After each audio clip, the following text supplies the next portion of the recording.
অনেকে বলেন জুলাই কি পরাজিত হয়েছে? কোনো লড়াই পরাজিত হয় না। বাংলাদেশে আর একটা লড়াই আসছে।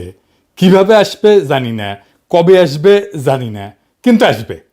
এবং সেইটা আগের চেয়ে বেশি ভায়োলেন্ট হবে, সহিংস হবে।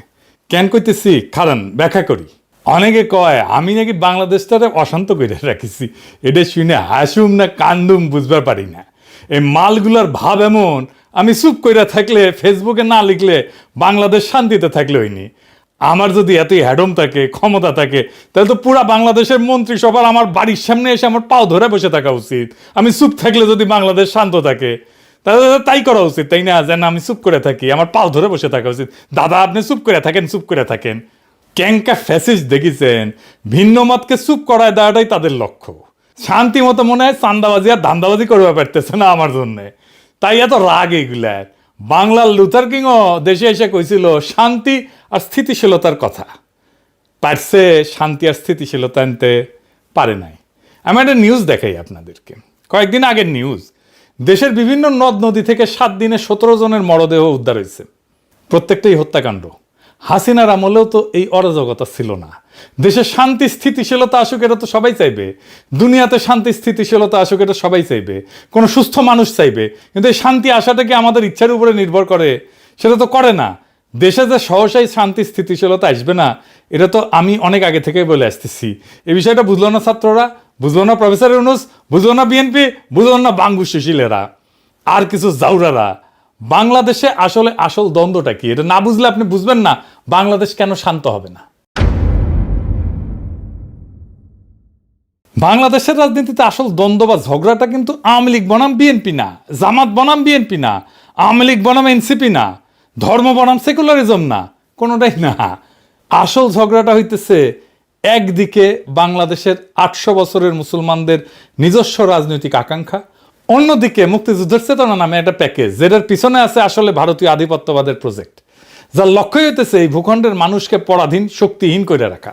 তারা বাংলাদেশকে কাঁটাতারে ঘিরে রাখবে, পানি আটকায় দিবে নদীর, সীমান্তে মানুষ মারবে পাখির মতো, সীমান্তের নদীতে কুমির আর সাপ ছাড়বে, যেন বাংলাদেশের মানুষ পার হইতে না পারে।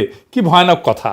দুনিয়াতে কোথাও এটা নাই। এরা এতে করবে ইন্ডিয়ান বর্ডারে, বাংলাদেশের মানুষকে উই পোকা বলবে, কিন্তু বাংলাদেশে বাজার ছাইয়া ফেলবে তার পণ্যে। তার বাংলাদেশে বন্দর লাগবে, ট্রানজিট লাগবে। তুমি যারা পছন্দ করো না, নিরন্তর অপমান করো, মর্যাদা দাও না, তার ভূখণ্ড তোমার লাগবে। তো তোমার তো একটাই রাস্তা আছে, যে এটা অনুগত জনসমর্থনহীন সরকার রাখা। এটাই হাসিনা। সেই জন্যেই ভারতীয় আধিপত্যবাদের সাথে দ্বন্দ্বটা হাসিনা আমলেই চূড়ান্ত রূপ নিল। জার্মান আইন তত্ত্ববিদ কার্ল স্মিথ উনি বলছিলেন, রাজনীতির আসল প্রশ্ন একটা, বন্ধুকে আর শত্রুকে। যেই দিন একটা সমাজ এই প্রশ্নটা সঠিক উত্তর দিতে পারে, সেই দিন সে রাজনৈতিকভাবে জন্ম নেয়। বাংলাদেশের এই প্রশ্নের উত্তর 15 বছর ধরে স্পষ্ট হয়েছে। আওয়ামী লীগ ছিল এই প্রজেক্টের পলিটিক্যাল ভেহিকল, ভারতের পলিটিক্যাল এজেন্ট। 2024-এর জুলাই আগস্টে এই দ্বন্দ্ব নিয়ে লড়াই হইল। হাসিনা পলাইল ঠিকই, কিন্তু দ্বন্দ্ব মিটে নাই। কারণ ছাতাটা তো সরে নাই। বিএনপি এসে সেই একই ছাতা মাথায় ধরিছে। মানে যেই কারণে 1400 মানুষ জীবন দিছে, সেটার মীমাংসা এখনো বাকি। এই দ্বন্দ্ব মিটতে হবে, মিটবেও, কিন্তু কিভাবে? এই আলাপে ঢুকতে হইলে আগে একটা অন্য জিনিস বুঝতে হবে। বাংলাদেশের তরুণদের একটা বিশেষ ক্ষমতা আছে। ক্ষমতা আছে। বাংলাদেশের প্রত্যেকটা প্রজন্ম রাষ্ট্রের বিরুদ্ধে দাঁড়ানোর ট্রেনিং পেয়েছে।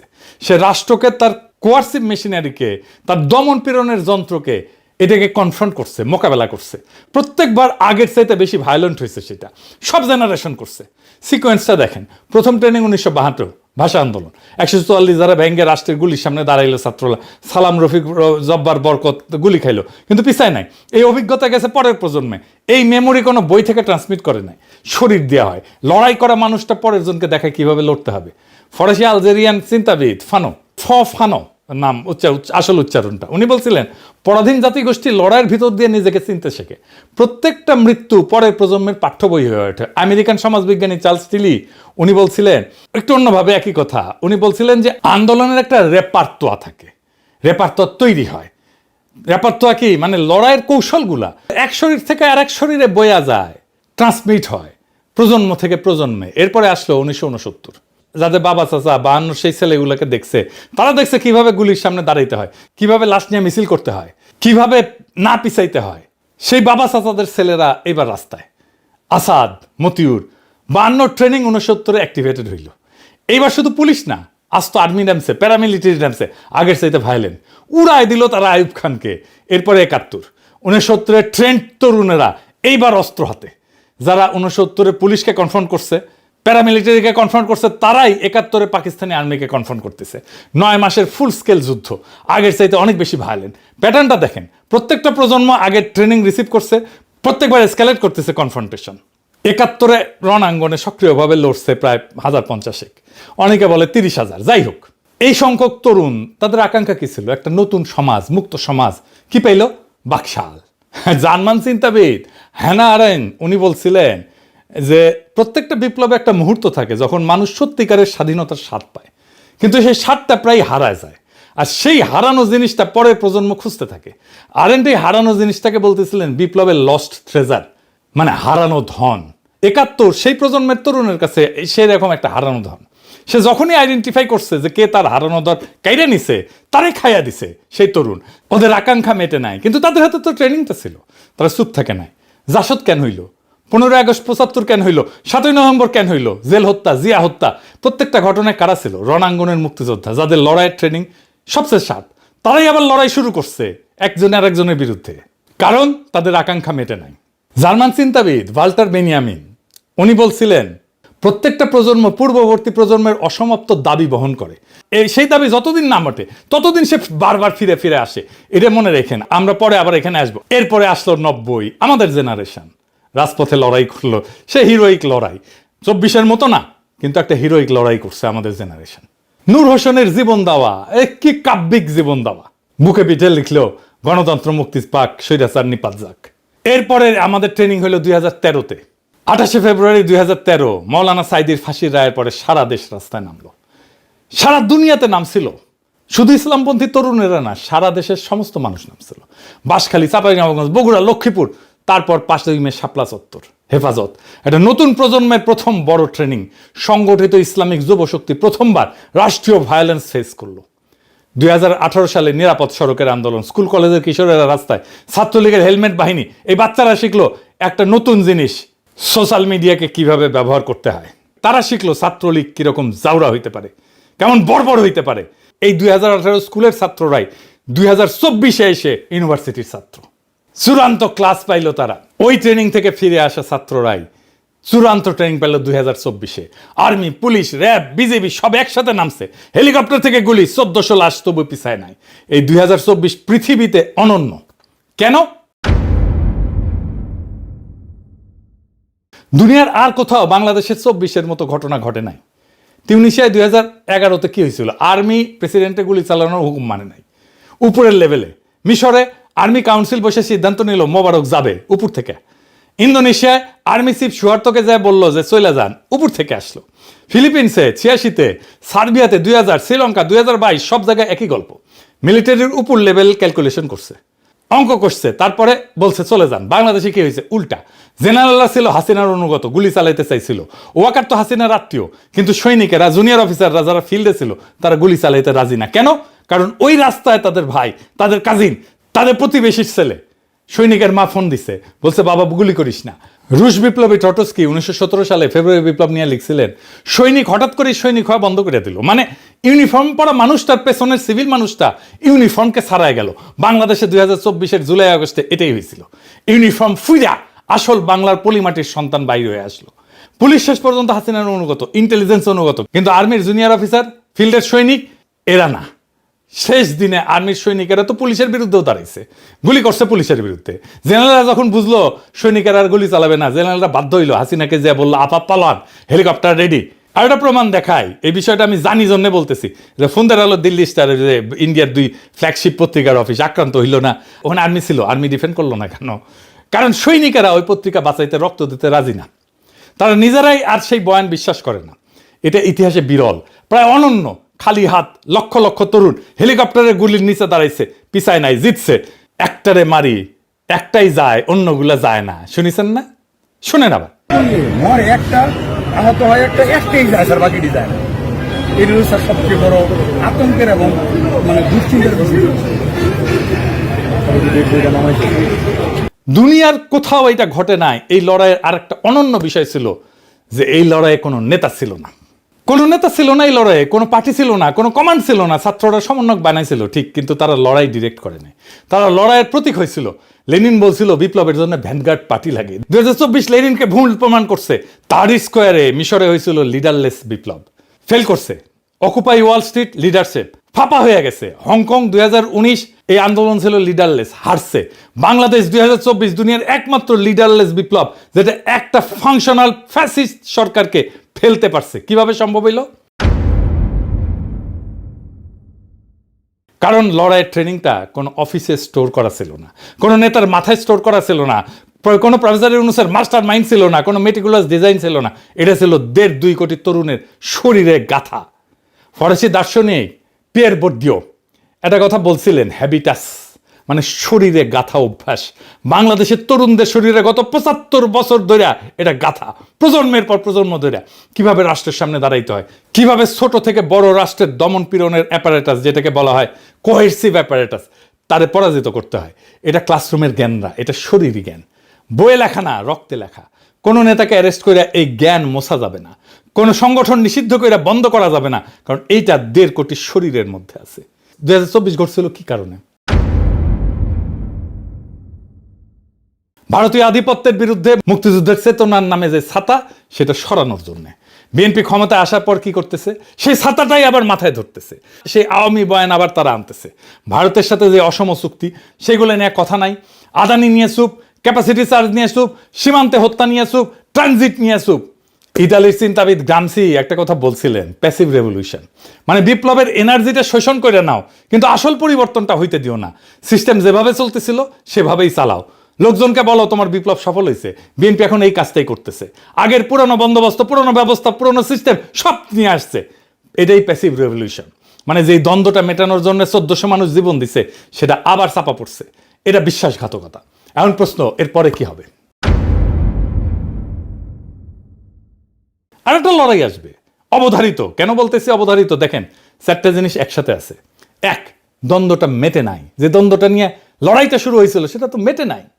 ভারতীয় আধিপত্যবাদ আর বাংলাদেশের মুসলিম জনগণের আকাঙ্ক্ষার ঝগড়া, দ্বন্দ্ব, সেটা যেখানে ছিল সেখানেই আছে। মাঝখানে 1400 লাশ পড়ছে, এছাড়া আর কিছু বদলায় নাই। 2, রাষ্ট্রের ভয় শেষ। আগে মানুষ ভাবতো পুলিশ আসবে, ডিবি আসবে, ডিজিএফআই আসবে, সামনে দাঁড়াইলে মরবো। এখন 1.5-2 কোটি তরুণ জানে দাঁড়াইলে মরতে পারি, কিন্তু জিততেও পারি, এবং জিতছেও তারা। 3 নাম্বার, কোনো প্রতিষ্ঠান নাই যেটা আকাঙ্ক্ষাকে শান্তিপূর্ণভাবে পূরণ করতে পারে। বিএনপি পারবে না, স্ট্রাকচারালি পারবে না। 4 নাম্বার, ট্রেনিং জনগণের ভেতরে গাথা আছে, এটা মোছা যায়নি। টার্কিশ আমেরিকান অর্থনীতিবিদ তিমুর কুরান একটা মডেল দিচ্ছেন। উনি বলেন, যখন মানুষ পাবলিকলি এক কথা বলে কিন্তু মনে মনে অন্য কথা ভাবে, বিএনপির মতো আর কি, তখন একটা সিস্টেম দেখতে খুব শক্ত মনে হয়, কিন্তু আসলে ভেতরে ফাঁপা। বিএনপি ফাঁপা হয়ে গেছে ভেতরে, দেখেন না, কিছুই করতে পারতেছে না। সে ওই ধর্ষিতা শিশুর বাসায় গেছিল, রামিসার বাসায় গেছিল, যে ভুয়া ভুয়া শুনছে। দেখেন,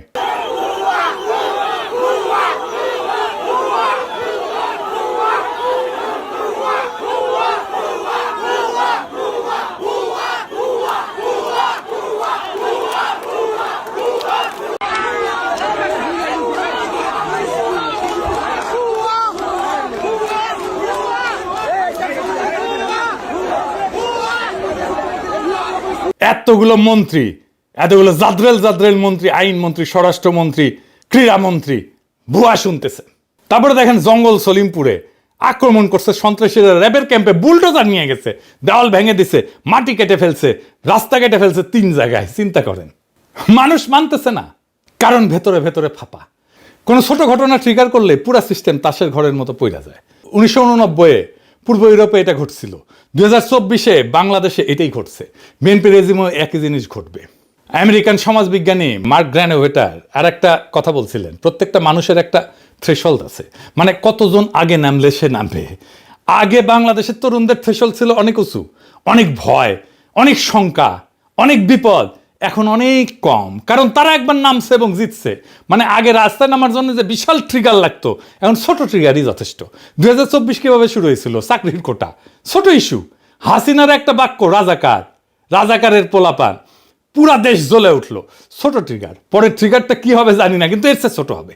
হইতে পারে একজন তরুণের পুলিশের হাতে মৃত্যু, হইতে পারে একটা ভাইরাল ভিডিও, হইতে পারে ভারতের সাথে নতুন চুক্তি, হইতে পারে কোনো মন্ত্রীর একটা বেফাস মন্তব্য। বাংলাদেশ এখন প্রত্যেক দিন 100টা সম্ভাব্য ট্রিগারের মধ্যে দিয়ে হাঁটতেছে। কোনো একটা ক্লিক করবেই, আপনি লিখে রাখতে পারেন। বাংলাদেশের তরুণদের শরীর এখন 3টা জিনিস একসাথে আছে। প্রথম জিনিস, 75 বছরের ট্রেনিং আছে, 52 থেকে 2024 শরীর থেকে শরীরে যেটা ট্রান্সমিটেড হয়েছে, এই কোড মোছা যাবে না। দ্বিতীয় জিনিস, জয়ের স্মৃতি।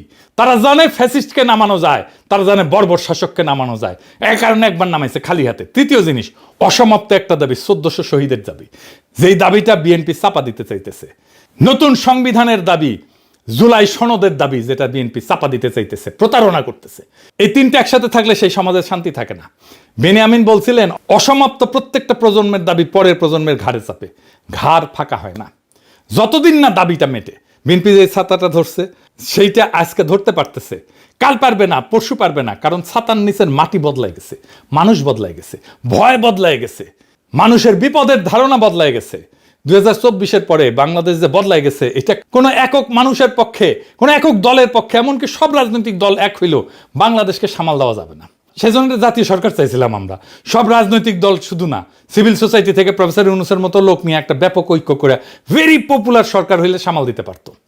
তাদের কাজ হবে 5টা জিনিস ডেলিভার করা: নতুন সংবিধান, ভারতের আধিপত্যের অবসান, ইতিহাসের লিগেসি ঠিক করা, লুটপাট আর দুর্নীতির বিচার, হাসিনার বিচার, অর্থনীতির পুনর্গঠন। বিএনপি ফেল করবে, আর পরের ট্রিগারের অপেক্ষা করবে। সেই ট্রিগার আসবে, ছোট হবে, যেমন ছোট ছিল কোটা সংস্কার আন্দোলনের ট্রিগার। আজকালকার তরুণেরা কাউরে মানে না, শুধু নিজেকে মানে। সেই জন্যই এইটা বড় বিপদ। এবং সেই দিন যেদিন এই সংঘাত আবার শুরু হবে, আবার বিস্ফোরণ হবে, আবার বারুদ জ্বলা উঠবে, সেদিন বিএনপি যে অবস্থায় থাকবে, হাসিনা 5ই আগস্ট সে অবস্থায় ছিল। পার্থক্য একটাই, হাসিনা পলাইতে পারছিল কারণ আর্মি দ্বারা বের হইতে দিছিল। পরের বার যিনি থাকবেন তার জন্য সেই দরজা বন্ধ থাকতে পারে। দ্বন্দ্বটা মিটবে হয় ভেতর থেকে শান্তিতে, নয় বাইরে থেকে আর একটা রক্তাক্ত সংঘাতের মধ্যে দিয়া। আমার মনে হয় না বাংলাদেশের তরুণরা বেশি দিন অপেক্ষা করবে। তাই আমরা একটা আখেরি লড়াইয়ের দিকে যাইতেছি। সেই লড়াই সম্ভবত খুব দূরে না, খুব কাছে, এবং জনতা প্রস্তুতি নিতেছে, তার বিভিন্ন চিহ্ন চারিদিকে প্রকাশিত হইতেছে। খেয়াল রাখেন, সামনে দিন আসবে, শেষ লড়াইয়ের দিন।